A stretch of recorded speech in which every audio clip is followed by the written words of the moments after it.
था और यही संकट मोचन कॉलोनी में मेरा घर हुआ मधुबनी में।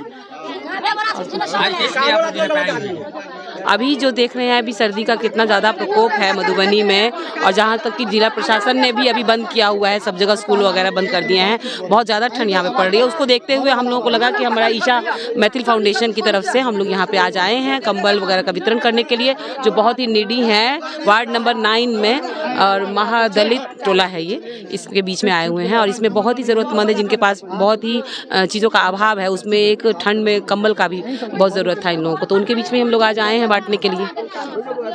ये फंड अपना निजी फंड नहीं, आज तो शुरुआत ही हमने इसकी की है और ये निजी तरफ से हम लोगों ने आज शुरुआत की है। आगे ऐसे ही हम लोग समाज में और तरह के काम भी करेंगे इस फाउंडेशन के तहत। यहाँ पे बहुत तरह की समस्या इनको मिली है। एक तो सबसे पहले तो ये ठंड के कारण देखिए बहुत बच्चे भी बिना उसके थे, उनको भी गर्म कपड़ों के थे, उनके बीच में भी बच्चों का भी कपड़ा वितरण हुआ है। लेकिन इनको घर की सबसे बड़ी समस्या हेल्थ के इश्यूज़ हैं यहाँ पे बहुत सारे। सबसे बड़ा इनका घर वगैरह बोल रहे हैं कि बहुत सालों से रह रहे हैं, 45-50 सालों से, और वो सरकारी ज़मीन में आ गया है। अब मेन समस्या आ गई है यहाँ पे कि अगर सरकार ने नोटिस दे दिया है खाली करने के लिए, तो अब ये कहाँ जाएंगे इस ठंड में।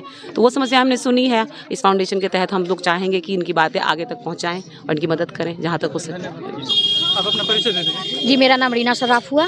हम भी एक वर्कर समझिए ईशा फाउंडेशन की तरफ से। क्या कहना चाहेंगे आज जो कंबल वितरण जो हो रहा है ईशा? जी, हम कहना यही चाहते हैं कि 1-2 के करने से कुछ संभव नहीं है। हमारे वर्ग में निम्न वर्ग भी हैं और उच्च वर्ग भी हैं, तो हम सभी उच्च वर्गों से करेंगे कि कम से कम इस ठंड के मौसम में 2-2 ही कंबल अगर अपने घर से सभी निकालेंगे तो इन गरीबों को बहुत भला हो जाएगा। क्योंकि अभी ठंड इतनी बढ़ रही है और धूप भी नहीं हो रहा है, तो आप ही लोग भी देख रहे हैं। तो ये मतलब मदद अगर करना है तो सभी जितने भी हैं हम सभी से निवेदन करेंगे कि कुछ ही 10 ही कंबल लेके आप लोग आएँ और इन लोगों के दें कि तब तक कुछ तो राहत हो। 2 आदमी के करने से नहीं होगा ये सब। ईशा मैथिल फाउंडेशन के तहत हम लोग का ये पहला कार्य है, लेकिन हम लोग आगे बहुत अच्छे से बढ़ चढ़ के काम करेंगे और महिला से जुड़े हुए, पुरुष से जुड़े हुए, एग्रीकल्चर से जुड़े हुए, चाइल्ड डेवलपमेंट से जुड़े हुए, हेल्थ से जुड़े हुए विभिन्न प्रकार के जो कार्य होता है हम लोग जो ईशा मैथिल फाउंडेशन में हम जैसे डॉक्टर अनीता झा, रीना सराफ, हम हमारी फ्रेंड है किरण झा और कई सदस्य हैं जो अभी नहीं आए हैं, लेकिन अभी हम लोग निजी जो फंड है डॉक्टर अनीता झा और रीना सराफ के सहयोग से ये कार्य किए हैं। लेकिन चाहेंगे जो भी डोनर है और हम चाहेंगे जो सरकार से भी लेके फंड जो है इसके तहत लार्ज पैमाना पे काम करें और आशा करते हैं आगे लार्ज पैमाना पे काम होगा, जो हम आप लोग के माध्यम से खुद हम पत्रकार हैं अपने माध्यम से चूँकि हम लोग जाते हैं जब रिपोर्टिंग करने के लिए तो सरकार तो कहती है जो गरीबी उन्मूलन हो गई, यानी गरीबी है ही नहीं। लेकिन हम लोग जाते हैं देखते हैं जो गरीबी गई नहीं है, गरीबी बहुत सारा है लेकिन उसको देखने वाले नहीं है, नज़रिया बदल गई है।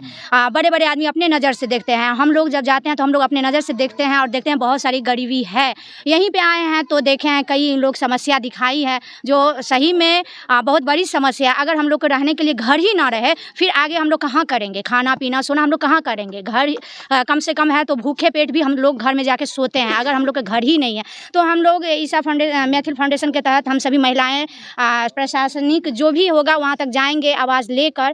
मृत्युंजय भाई हैं जो इस वार्ड के वार्ड सदस्य हैं, ये भी जाएंगे, कोशिश करेंगे इन लोगों को जो घर अभी बोल रहे हैं जो रोड योजना में आ गई है, रोड तो तोड़ना पड़ेगा, तो कहीं इन लोग को जगह दिया जाए, वहाँ पे घर इन लोग को बना के अपना लोग रहेंगे, कोशिश करेंगे। तो आप लोग के माध्यम से हम ये बताना चाह रहे हैं जो ईशा मैथिल फाउंडेशन के तहत आने वाले समय में बहुत सारी कार्य होगी और जो भी नीडी आदमी है उनकी जरूरत हम लोग पूरा बढ़ चढ़ के हम लोग अभी शुरू किया रनने किए हैं। कार्यक्रम वो ईशा मैथिल फाउंडेशन के तरफ से था जो कि सरोज झा जी हैं और नीतू झा जी हैं, डॉक्टर अनीता झा नीतू, तो रीना सराफ जी हैं, उनके सहयोग से ये आया था।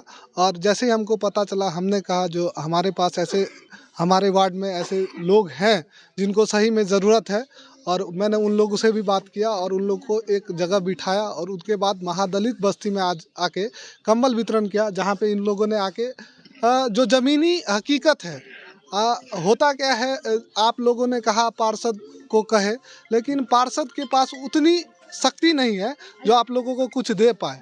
ठीक है, वो एक कोशिश है, एक रास्ता है वो तैयार करते हैं। तो हम लोग एक रास्ता तैयार कर रहे हैं जो इन लोगों का जो आवास जो है जो कि सड़क में आता है, PWD के द्वारा नोटिस भी किया गया है, तो उस सड़क को नहीं, लेकिन नगर निगम की जहाँ भी ज़मीन है वहाँ इन लोगों के लिए समुचित व्यवस्था की जाए। इसके लिए हम प्रयास करेंगे और इन लोग से भी आग्रह करेंगे जो सभी लोग जाके नगर निगम में चले हमारे साथ, और वहाँ पे ज़रूर प्रयास होगा। और हम इन लोग का एश्योरिटी देते हैं जो कहीं ना कहीं इनकी हमारे वार्ड में ही व्यवस्था होगी। आपका परिचय? मैं मृत्युंजय मिश्रा, रोटी बैंक मधुबनी और पार्षद प्रतिनिधि वार्ड 9।